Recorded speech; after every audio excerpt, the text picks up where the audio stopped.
You're listening to the JD Rucker Show. Let's begin.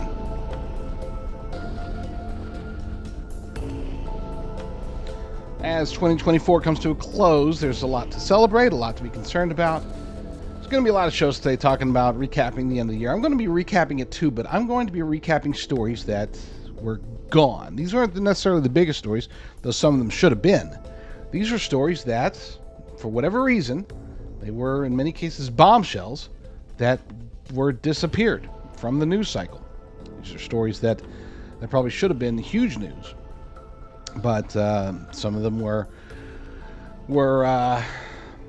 censored. Others were ridiculed. Some of them were covered up completely, and then there were those that were just simply ignored for whatever reason. I had the blessing of being on with the great Wendy Bell radio show this morning, and that's what we talked about. And I thought, you know what, I want to talk about this more. I don't want to just be on there one segment on a radio show. I want to talk about it on my show. So that's why I thought, you know what, let's just expand on what we started on the Wendy Bell show and take it from there. So that's what we're going to be talking about today. One of the stories will be about Catherine Herridge's firing by CBS News. This was a story that in itself is not a big deal, right? You know, people get fired, especially corporate media journalists. Legacy media is firing people left and right, but it's the way that she was fired. The fact that not only was she fired, but all of her data, documents, computers, and confidential informants were taken from her right around the time when, she appeared to be ready to get some juicy stories out there. We're also going to be talking about the affidavit that was filed ahead of the 2024 presidential debate. The affidavit says that the debate was rigged, and yet it sort of disappeared. And there's a reason for that. Last but not least, we will be talking about what I believe to be a directed energy weapons attack against President Trump. I know that sounds crazy, but it actually possibly happened. So we'll be talking about that and other things on today's episode of the JD Rucker Show. You all stay tuned and watch it all the way through.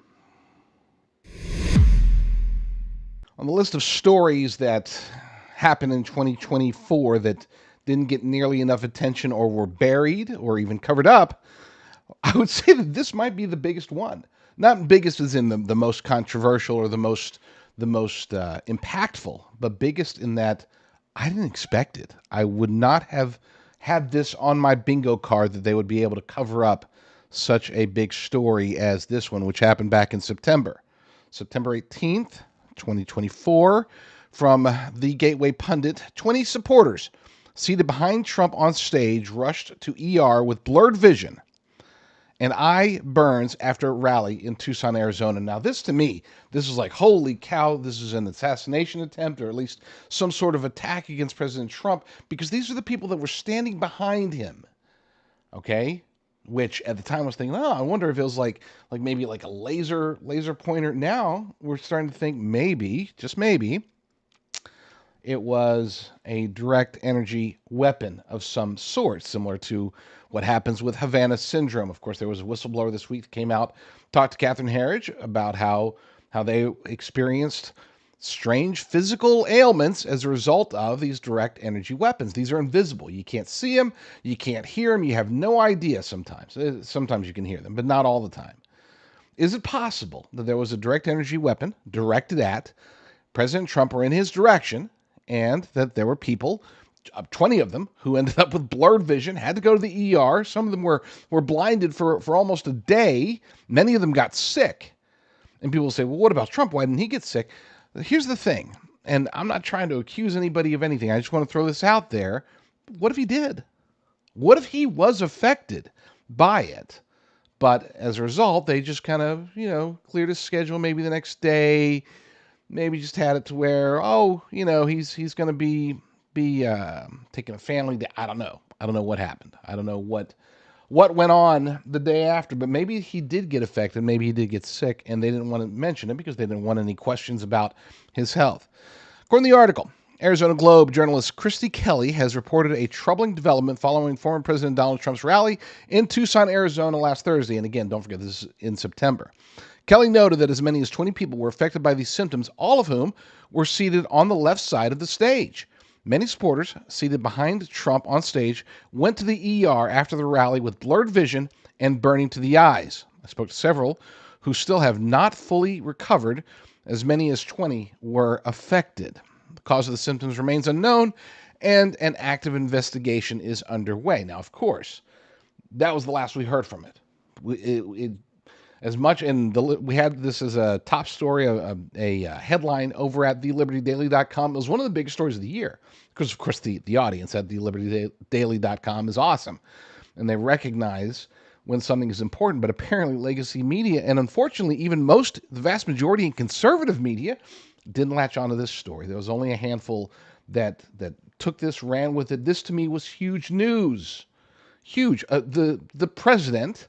At the time, the presidential candidate was very likely attacked. People were harmed. People went to the emergency room. Why? Because they were standing behind him. That tells us that seems very likely, the most prevailing and logical theory here is that somebody had some sort of weapon, perhaps a direct energy weapon, pointed at Trump. They were trying to harm him. And whether he got harmed or not, we don't know for sure. We know that 20 people behind him did. Now, how did that story get buried? I've said it before, and I'll probably say it again at least half a dozen more times over the next few months, but I think the best thing that can happen to an intelligent and honest legacy media personality is for them to get fired. You look at people like Tucker Carlson, John Solomon, Megyn Kelly, Glenn Beck, and Catherine Herridge, who was fired back in February from CBS News. Now, as we are retelling some of the stories from 2024, stories that didn't get nearly enough attention, I think that her firing, not so much that she got fired, because she was fired with a whole bunch of other people, but the way that she got fired and the fact that CBS stole all of her stuff, including confidential source information. That's something that's a big-time no-no. They got sued. They got hit up by left and right. Journalistic organizations were saying, what are you doing, CBS? And, of course, the reason for all this was because she was onto things. She was onto things that weren't very helpful for the Biden regime at the time, especially in an election year. I look back to a story. This is from February 22nd, 2024, over at redstate.com by Nick Arama. Catherine Herridge posts important update on CBS's seizure of her files. As reported, Catherine Herridge was fired from CBS during a bloodbath of them cutting hundreds of employees. Her firing got the most attention because of her excellence in reporting and the suggestion that it was more than just a layoff when it came to her being let go, and I 100% agree with that. I believe that she might have even been the overall target. It's like, we got to get rid of Catherine Herridge. We don't want to just fire her, so let's fire a bunch of people, and she'll be one of them. Okay, she was one of the most successful journalists they had, so firing her didn't make any sense unless she was the target, unless she was about to share some inconvenient truths, as she's currently doing now, being on her own. It was more than just layoffs when it came to her being let go. Just after she'd been reporting on the Her report, for those who don't recall, the Her report was the report, the investigation into Joe Biden, and of course Robert Hur was the gentleman who basically said, yeah, he's kind of lying a lot, and he doesn't know what he's doing. He's sort of like a dementia-ridden grandpa, but I guess we probably shouldn't charge him. It was sort of all sorts of weird.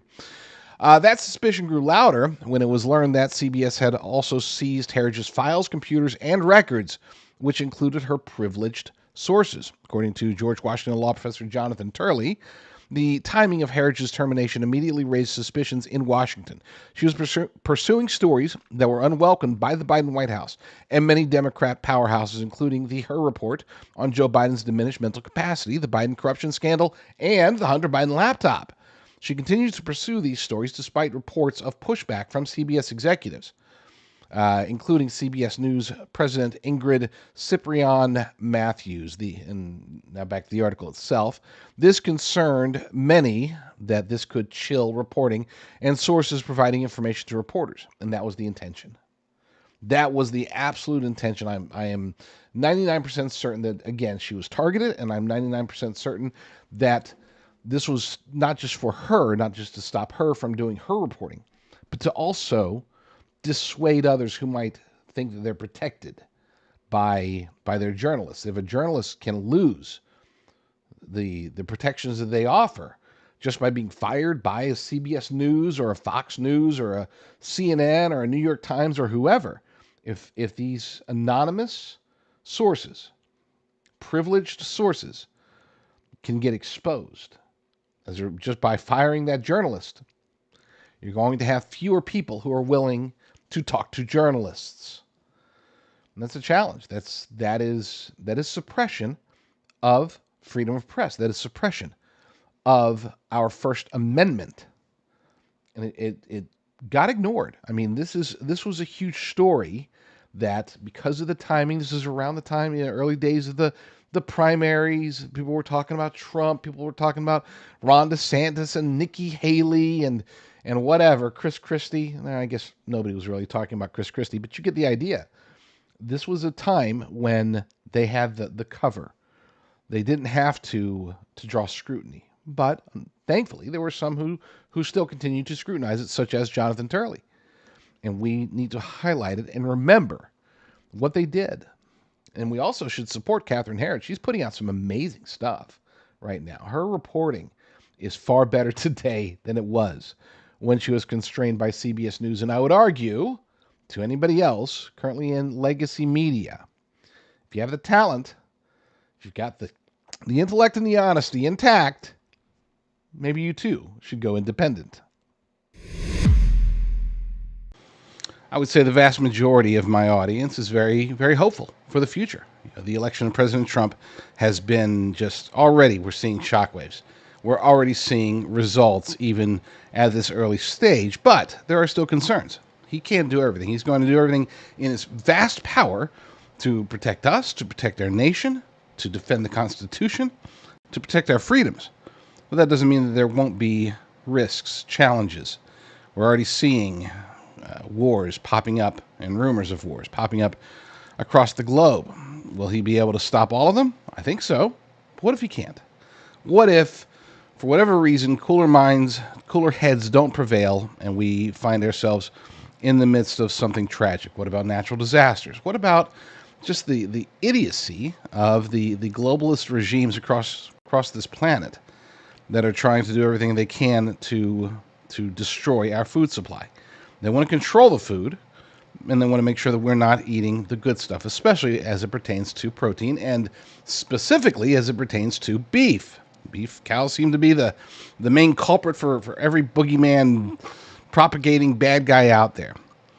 As a part owner of an all-American, patriotic, freeze-dried steak company, I am very, very blessed, pleased, and honored to be able to offer my wonderful audience an opportunity to take advantage.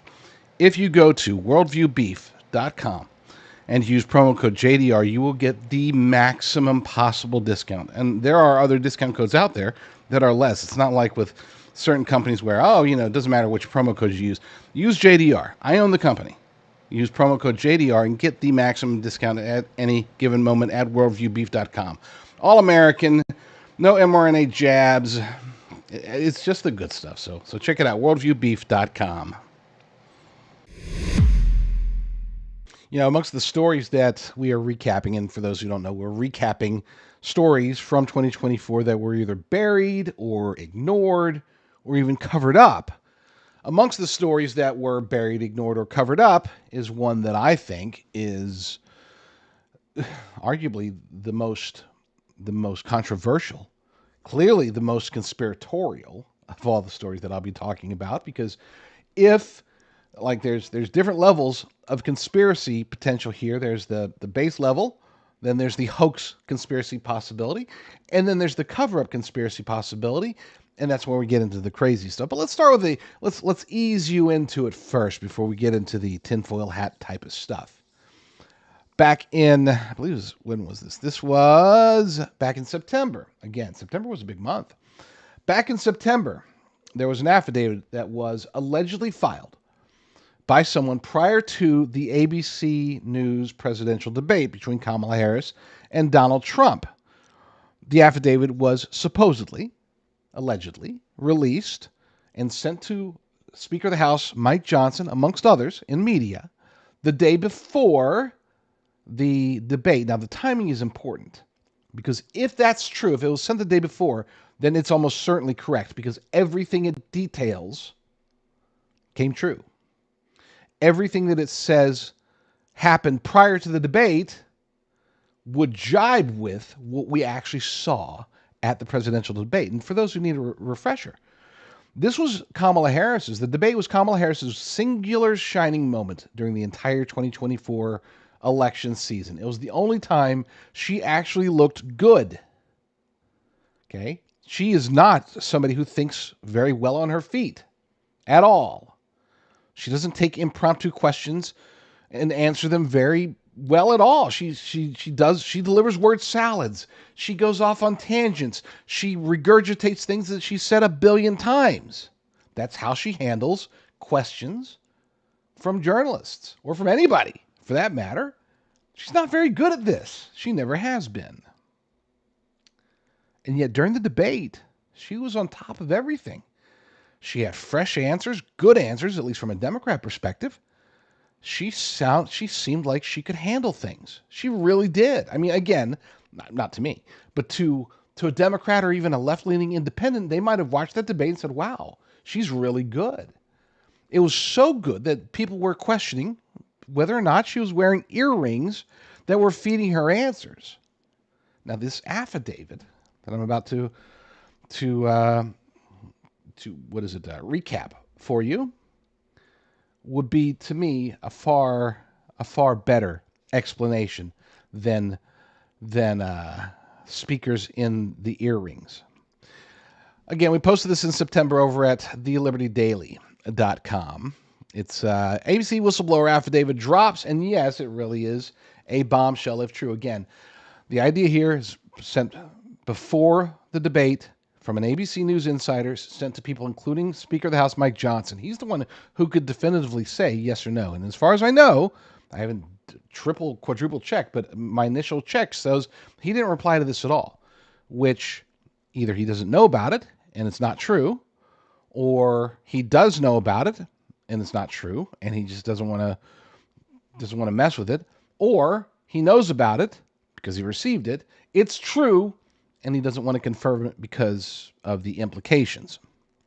No way we'll ever know the answers to those questions, but still, it's good fodder. So let's jump ahead. First and foremost, here's the affidavit, and you can see it's blocked out in some parts, not a lot, mostly the identifying components. So we don't know who the whistleblower allegedly was. But here, again, thinking back, if you can recall the actual debate, keep that in mind as you hear what the whistleblower says happened. And all this happened before the debate.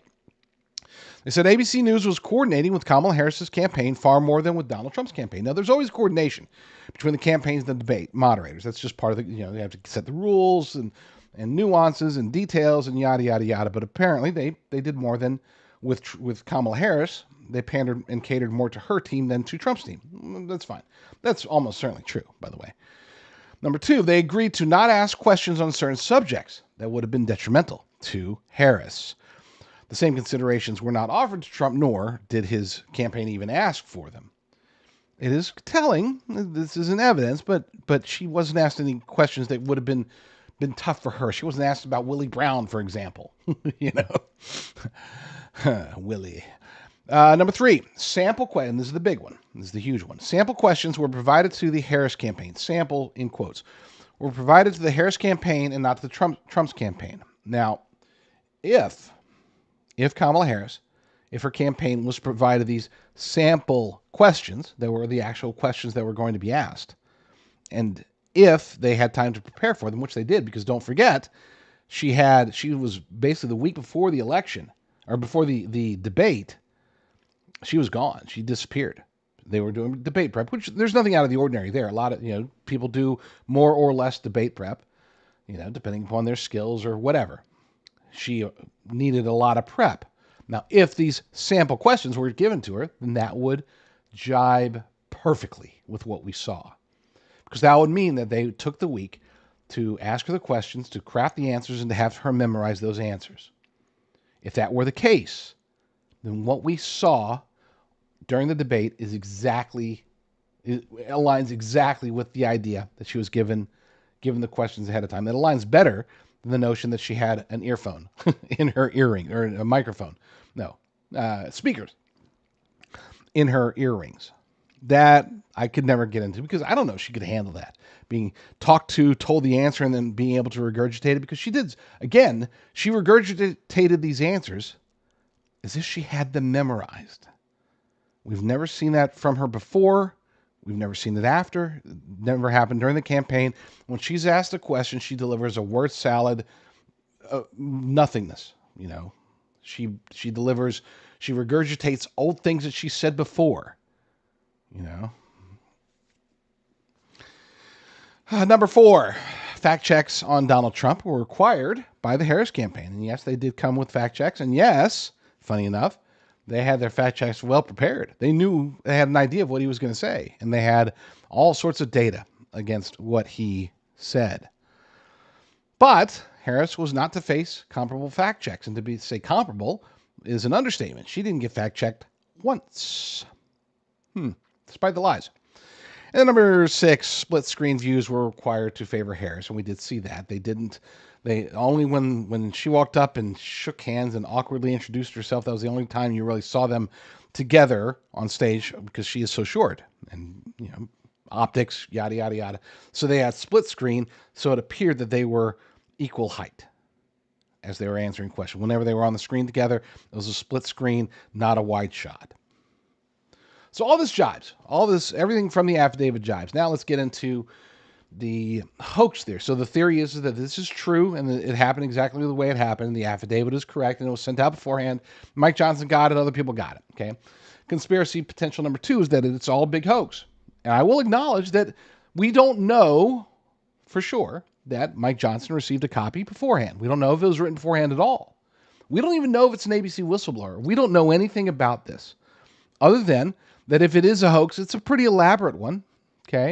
I mean, not that it's hard to write up a fake affidavit, but to disseminate it, there's a little bit of challenge there. Okay. Not to mention that if you're caught doing this and it turns out to be completely false, then you get sued. Of course, by ABC News, maybe even by the Kamala Harris campaign. Strange stuff there. But again, we'll say that it's possible.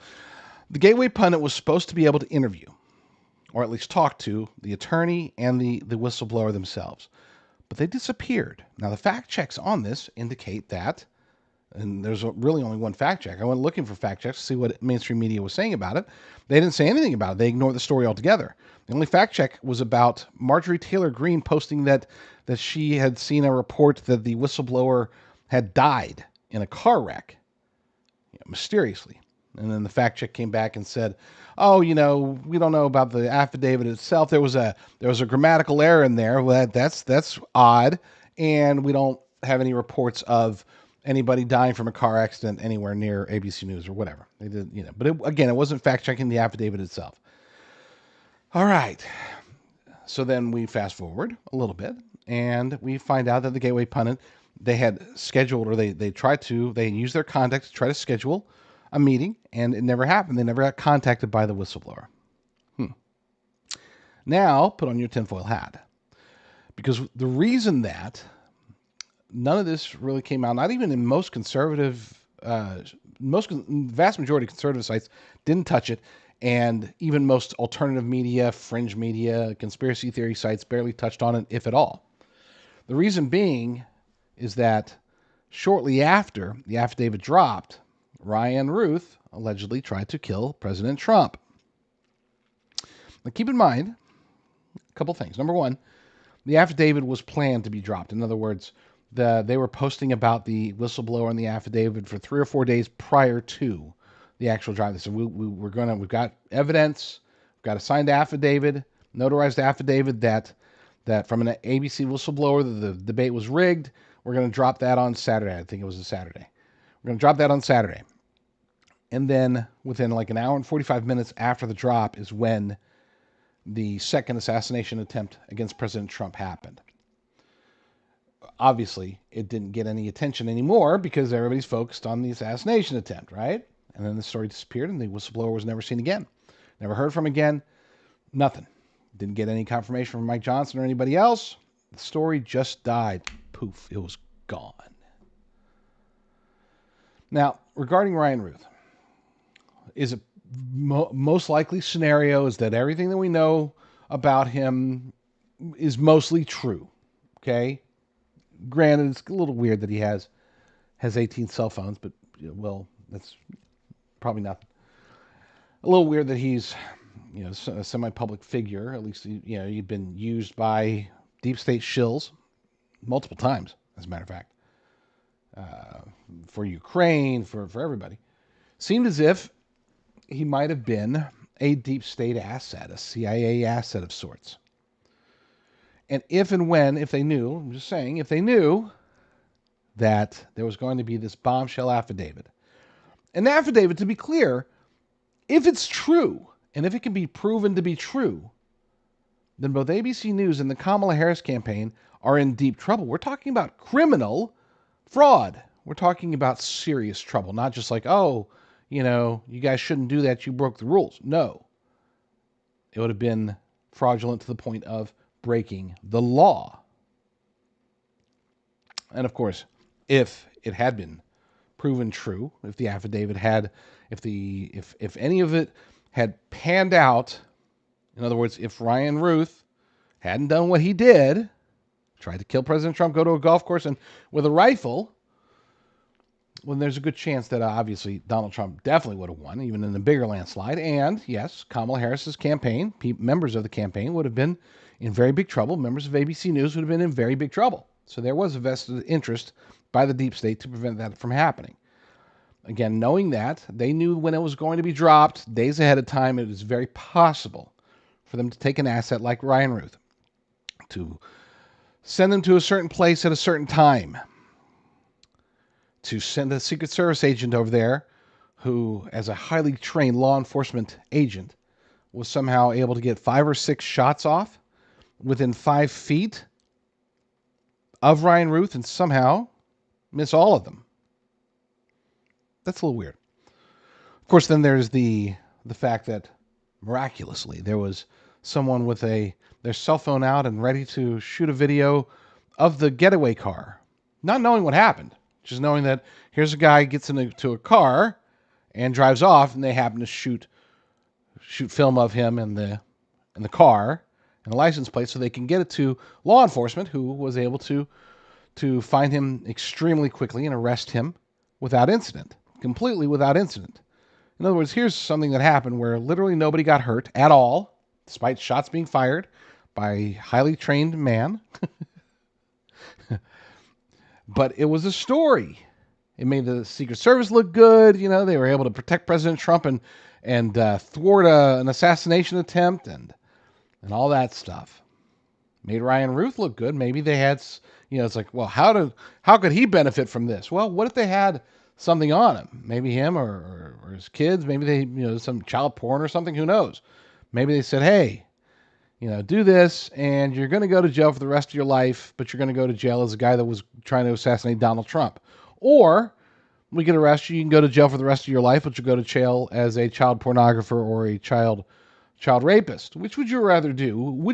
Which label would you rather have on yourself while you're in jail for the rest of your life? Again, all of this is speculation. I got no proof. Nothing. All I know is that there was a story about a whistleblower. The story disappeared. Ryan Ruth did or allegedly did what he did. And everybody forgot about the first story. Seems awfully convenient to me. Anyone who's familiar with the conspiracy theory world, especially as it pertains to the U.S. government, they're likely very familiar with the idea that sometimes whenever an event happens that involves conspiracies deployed by our own government, that there is a secondary parallel event or set of circumstances that draws attention, especially from media, draws attention away from the really bad thing. We've seen this time and time again. It's a play that they put out there. I would argue that Hurricane Helene and possibly the other hurricanes that were happening around that time, but at least with Hurricane Helene, what we witnessed was an attack.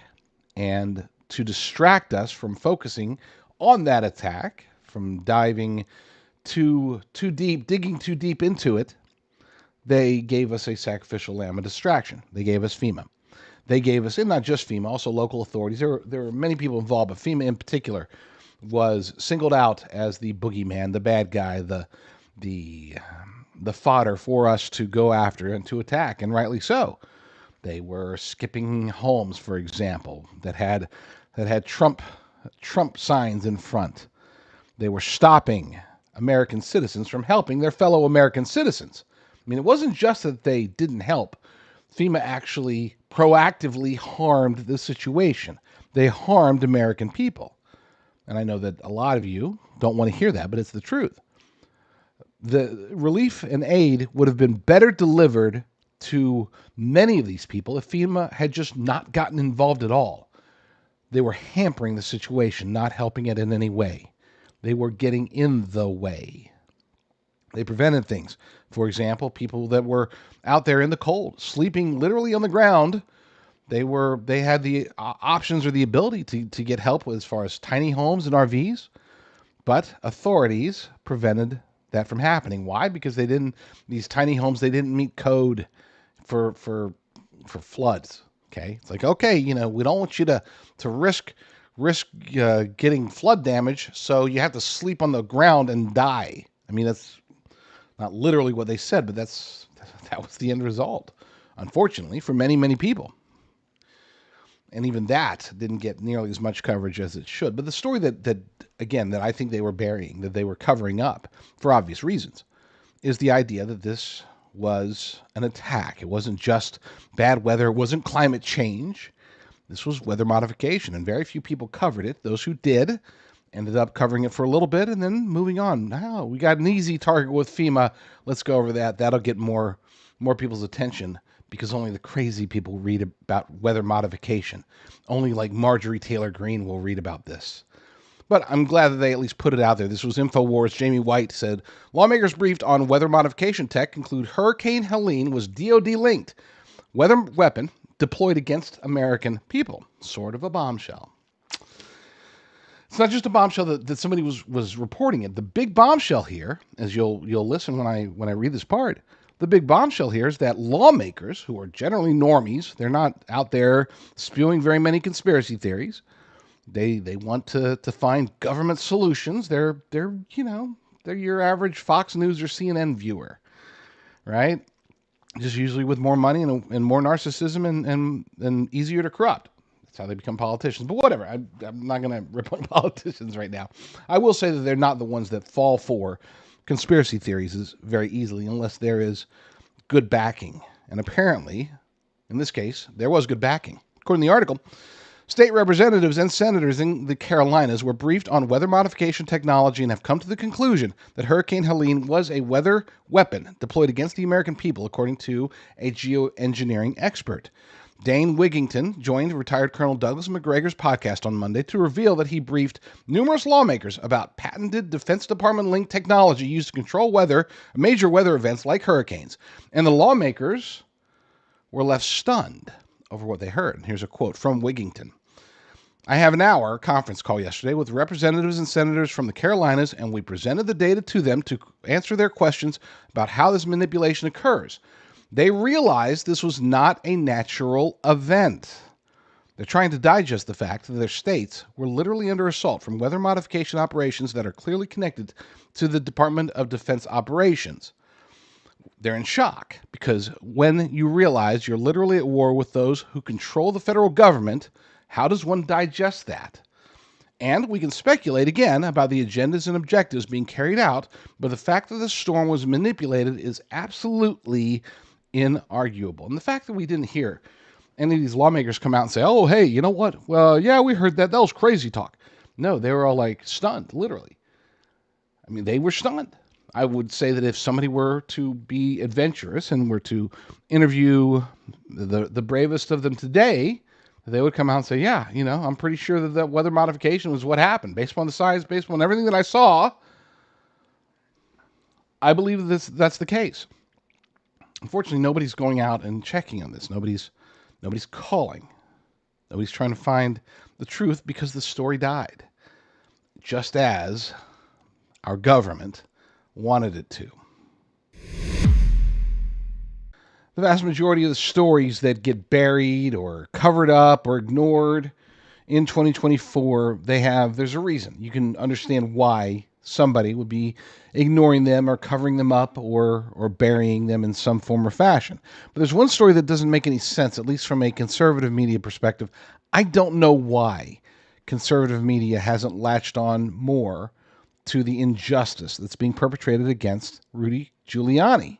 Here's a man who did nothing other than fight to defend the Constitution, as we are supposed to do, fight to defend the president, as we are supposed to do, try to expose the massive widespread voter fraud that took place during the 2020 election, as we are supposed to do.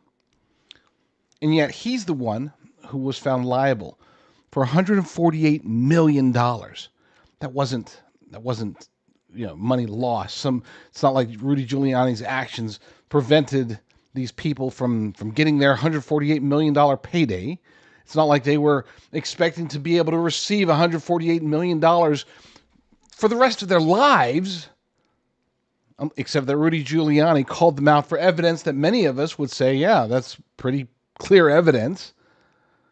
I mean, it makes no sense. It's the definition of judicial and lawsuit overreach. I mean, this is lawfare perpetrated against a man. We're supposed to be against lawfare, right? Well, apparently against Rudy Giuliani, it's not big enough news, despite the fact that he has financially been destroyed, and that bugs me to death. Bugs me to death that not enough people are talking about it. I would love to have him come on my show, as a matter of fact, to talk further about it because he needs help. And yet, for whatever reason, and again, I don't know the answer. I don't know why it is the case, but I see it. I think you all see it. As editor of thelibertydaily.com, I get to see the headlines that come across my feeds, anywhere from 1,500 to 2,500 headlines per day that I have to read every single day. So I get to see when they're talking about certain subjects. And I can tell you, not nearly enough of us in conservative media are talking about the injustice perpetrated against Rudy Giuliani. There's certain stories where the stories themselves don't get buried, but certain aspects of the story do get buried. And such is the case with Thomas Crooks. He was the attempted assassin, the first that we know of, first to attempt to assassinate President Trump. He did kill Corey Comparator for just being there at the rally. He, of course, is dead as far as we know. His body was disposed of pretty quickly, which that in itself is kind of odd, but hey. But there was an aspect of the story that, hey, it should have been huge news, and yet nobody in legacy media covered it. Very few in corporate media, in conservative media covered it. A handful did. It was very prevalent in alternative media, and still is to this day, but one that being, of course, the geo-tracking. Trending Politics covered it. Geo-tracking bombshell reveals Thomas Crooks linked to D.C. This is by Chris Powell, one of the most prominent authors over that site. A storm is brewing as lawmakers and the public demand answers following the assassination attempt on former President Donald Trump. On Monday, U.S. Secret Service Director Kimberly Cheadle, former, we should say, because again, this is an older story, but found herself at the center of a heated congressional hearing addressing security lapses that could have ended disastrously. They did. I mean, let's face it. This wasn't President Trump miraculously saved. Great, but a man still died. This wasn't like, oh, this is great. There were disasters that happened. Bipartisan frustration has been palpable as representatives from both sides of the aisle have confronted Cheadle and questioned the Secret Service. The shooting in Pennsylvania has led to calls from several lawmakers for Cheadle's resignation. Now, the Oversight Project, a watchdog group with the Herridge Foundation, released a report that could potentially link Thomas Crooks, a relatively unknown figure until now, to critical locations in the Washington, D.C. area. According to the group's findings, geo-tracking data from various devices suggest that Crooks had been in close proximity to key sites, including the FBI headquarters and Allegheny Arms, a location of particular interest to investigators. The Oversight Project utilized mobile ad data, a tool increasingly used in investigative work to track movements and connections. By monitoring devices frequently appearing at both Crooks' home and workplace, the group has allegedly mapped out a network of locations and times that are critical to understand the context and potential threats involved. Now, assuming, and we can assume because this kind of data is almost never wrong, it can be lied about, it can be manipulated, but in this case, considering the sources, I would argue that if anybody manipulated it, especially if they were in government, they would take Thomas Crooks out of the D.C. area, away from the FBI, away from any semblance of deep state connection, but they didn't. So that tells us that chances are this data is accurate. It also tells us that what many of us have suspected may be true, that whether it's Thomas Crooks, Ryan Ruth, or anybody else associated with attacks against President Trump, that they weren't just lone wolves, they didn't just come out randomly, that they were part of a bigger conspiracy, one that was potentially orchestrated by our own government through the deep state. I'm not suggesting the Biden regime is a part of this. I'm not suggesting, it's the Democrats, it's the uniparty swamp. I would say the chances are strong. If anybody's going to do something like this, it would be the deep state. Trump has left the building. We can now project the winner of the presidential race. Donald Trump wins the presidency. What started off as unlikely, impossible, is now reality. I will fight for you with every breath in my body, and I will never, ever let you down. We have a president who actually fulfilled the promises he made during the campaign, securing the border to foreign policy. He now has a record as president that's pretty damn impressive.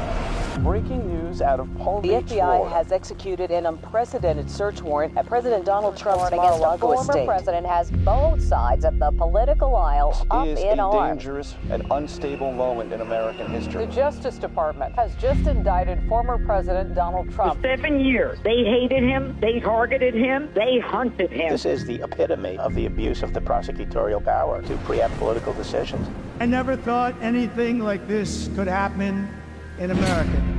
The only crime that I have committed is to fearlessly defend our nation from those who seek to destroy it. The more that a broken system tells you that you're wrong, the more certain you should be that you must keep pushing ahead. They want to take away my freedom because I will never let them take away your freedom. They want to silence me because I will never let them silence you. They're not coming after me, they're coming after you, and I just happen to be standing in their way, and I will never be moving. On November 5th, 2024, justice will be done. We will take back our country, and we will make America great again. America will always rise to every challenge and overcome every danger. Donald Trump seems to always get stronger when challenged. These types of things, I think, give him strength. When I'm reelected, I will totally obliterate the deep state. As long as we have pride in our beliefs, courage in our convictions, and faith in our God, then we will not fail.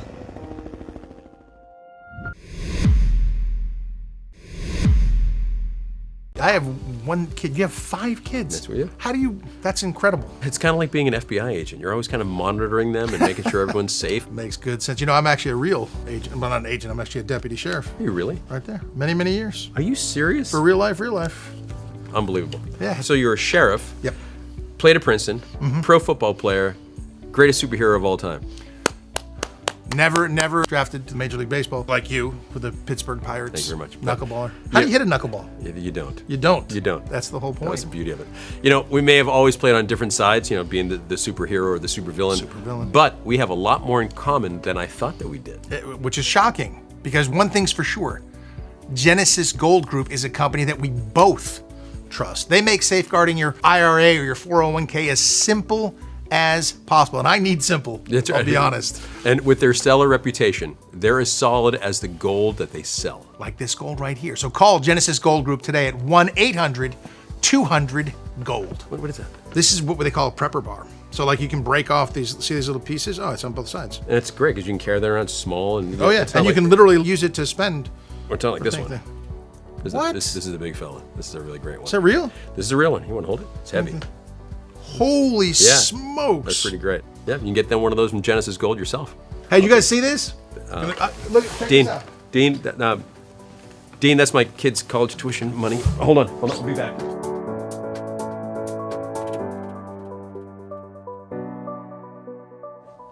Dean! Yeah. Who's the supervillain now, huh? Yeah, that's my goal, Dean!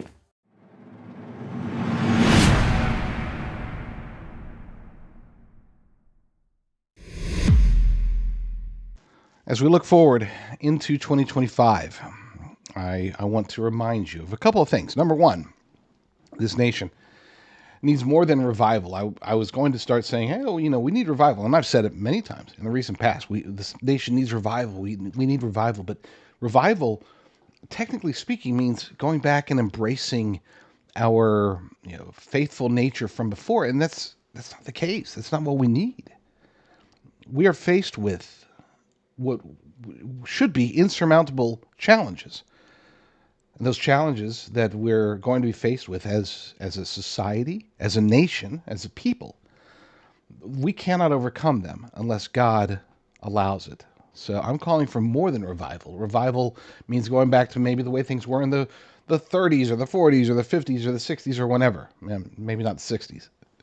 But revival means, again, to revive our faithful nature. And I would argue that we need to expand upon our faithful nature. Now, I know I'm going to offend many of you. Many of you are atheists or agnostic or Jewish or Muslim or whatever. Or maybe you're just a Christian who doesn't think that we should be talking about such things. You're what I like to call a private Christian. You want to have your faith, and we don't talk about that in public. We don't talk about that on podcasts. You would go to church or listen to a religious podcast if you were wanting to be preached to. I'm not preaching to you by any means. I'm just telling you that the challenges we're faced with would be insurmountable, or not would be, are insurmountable without God's direct assistance. We cannot overcome these things.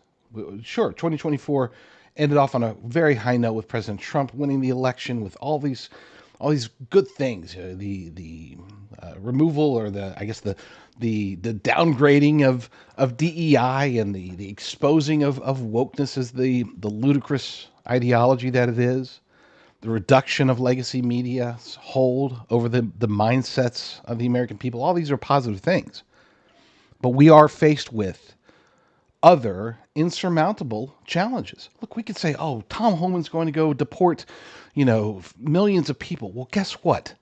There's tens of millions of illegal aliens in the United States right now. Okay? Whatever estimate you've heard, chances are it's too low. Okay? I know. Remember when they were saying it was like 8 million or 11 million? They were saying that in like 2004. And then they continued to say that. They said, oh, there was 2 million border crossings last year. No, there was probably at least 5 times that in reality. If we're being honest, there's a lot more illegal aliens than we can account for right now. And it's not just a matter of, okay, Tom Homan's going to snap his fingers and we're going to get them deported. This is going to take a lot of work. And a lot of these illegal aliens, Tren de Aragua, for example, they're not going to go peacefully. They're setting up a foothold. They're trying to make this their nation. So this isn't going to be easy. What about the national debt? I'm not trying to be Debbie Downer here. I don't want to depress anybody, but But I also don't want you thinking, you know what? If we just work hard and try to, and get our X accounts built up and, we're going to be able to overcome this. We can't. Not without God. So when I say we need more than revival, that's exactly what I mean. Whether you're a Bible-believing Christian or maybe soon to be a Bible-believing Christian, because a lot more people are becoming Bible-believing Christians despite the fact that church attendance is down, I think the more people are waking up to the reality of the Holy Bible. And as a result, we need those people, you and me, to be in constant prayer, to be focusing on spreading the gospel, spreading the word to the nations as we are told to do. These are things that we won't survive without them. Unless God wills the survival of the United States of America, it can't survive.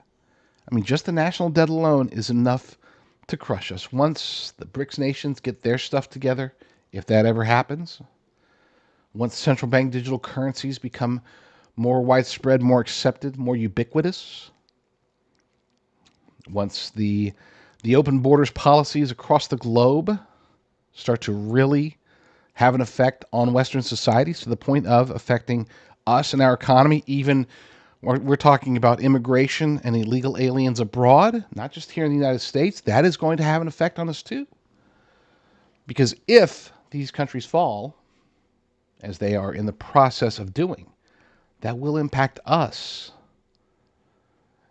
There are so many challenges we face, and we cannot sit back and say, oh, we just got to try harder. Or, oh, we just need to be a bit more religious. No, we need a full-blown something bigger and greater than revival. We need a full-blown embrace. And that's not to say that we should become a theocracy. We absolutely positively should not become a theocracy. I want to be very clear about that. There will be a theocracy, and that theocracy will be very effective. That theocracy will be amazing. At least the final theocracy with Jesus Christ as our king here on earth. But there will likely be a theocracy before that. If we are, depending upon your interpretation of prophecy, there will be a theocracy. It's just going to be one of the Antichrist, and that's not going to be a good time. You and I, and anybody that we can influence, we need to take this opportunity, this time, this year, 2025, should be the year that we set forth to make real change in our lives, because it always starts with us. It starts with you as an individual. Then it spreads. Once you are secure, once you have it, you don't have to have it all figured out. But once you understand the Bible, once you understand your place in the Bible, once you understand and can acknowledge that we have nothing without Him, then you can take that and start spreading it to your friends, your family, maybe even your community. I had noted the other day, we as a nation need to have this revival, right? But it's not going to work like that, because if these things, what we're talking about, these challenges that are coming, whether it's artificial intelligence or quantum computing, nuclear war, whatever, dirty bombs, drones. Now apparently there's this crazy fog that's spreading across the world. We don't know what's coming. We just know that a lot of it's going to be bad. And so the idea that we can become more, we can affect the nation, even as individuals, I'm not sure if that's the case. I think we really do need to focus on ourselves, our family, and maybe our local community if we have the means. Otherwise, the idea is to hyper-localize even with our faith. Because I'm not saying the national movements couldn't work, but they're going to face challenges. They're going to face, the bigger an organization is, the bigger a movement is, the more susceptible it is to corruption. And so, my biggest concern, at least from the quote unquote church, big C church, the body of Christ, my biggest concern is that we start moving, or at least attempting to move, the nation. We start taking on too big of chunks, so to speak. Let's start with ourselves. Let's move on to our families and our communities. And then let's hope that other people do the same. Let's pray that other people do the same with themselves, with their families, with their communities. Instead of trying to build this nationwide movement, which a lot of people are currently trying to do, we should build maybe a network, maybe even a disconnected version of it. It doesn't have to all be centralized in any way. It could be completely dispersed across the country, but getting more people to be focused on a biblical worldview, to be focused on spreading the gospel. That is what the nation needs, more than anything else, more than tax cuts, more than revamping the defense. We need all those things too, don't get me wrong. Okay, we need legacy media to die out, but we also, as I noted today on the Wendy Bell Show earlier this morning, I said, it's good for independent journalists like us that legacy media is dying, but then again, it's also a tremendous responsibility that's put onto us as a result. We can't just go out there and say, oh, whatever. We have to be more mindful of not just the truth, but also the facts. If we're going to report the news has to be accurate.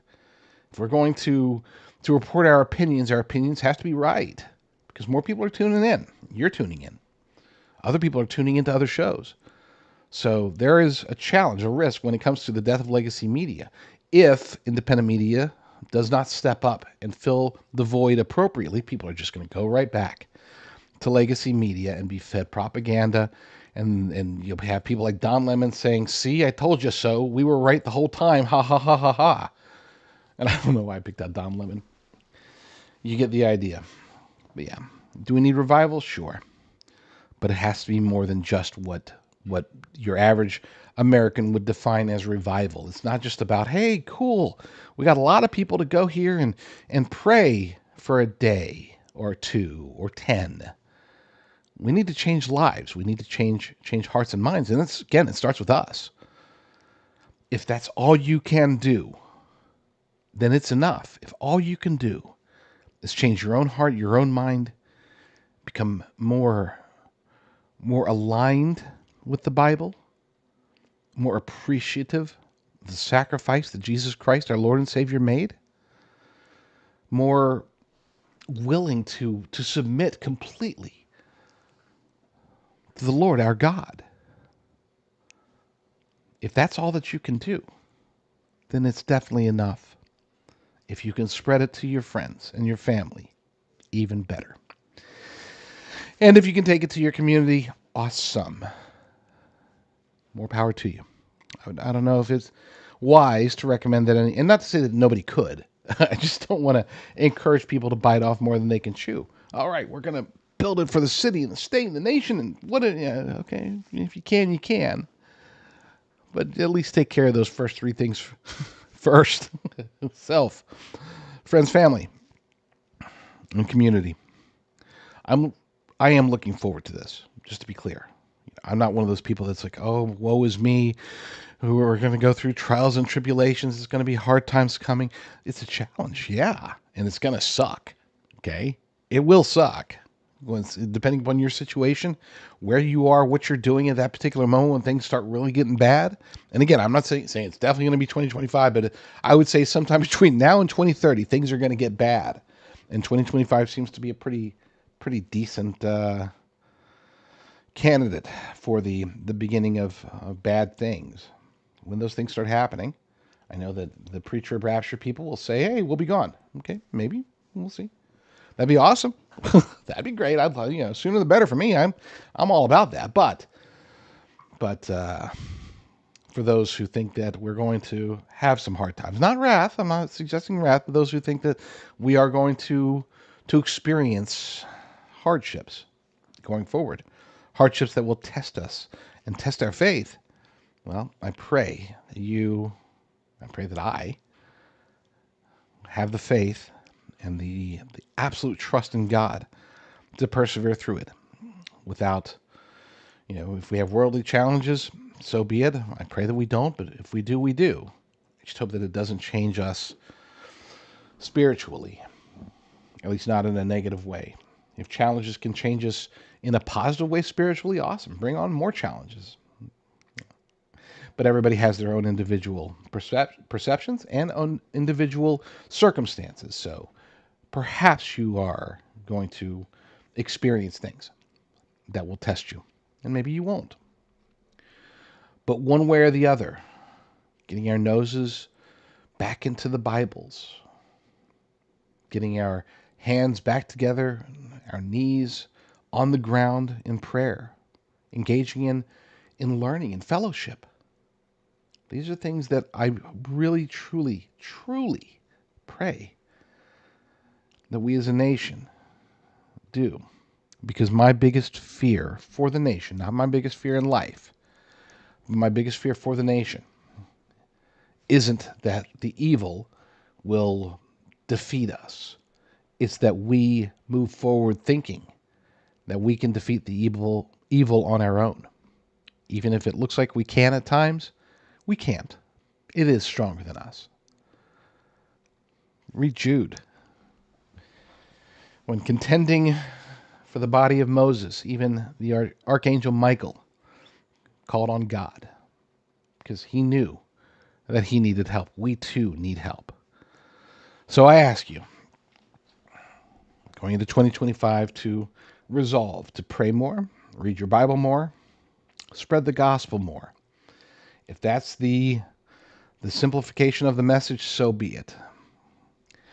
Lord willing, I'll be back next year with another episode. In the meantime, you all stay strong, stay safe.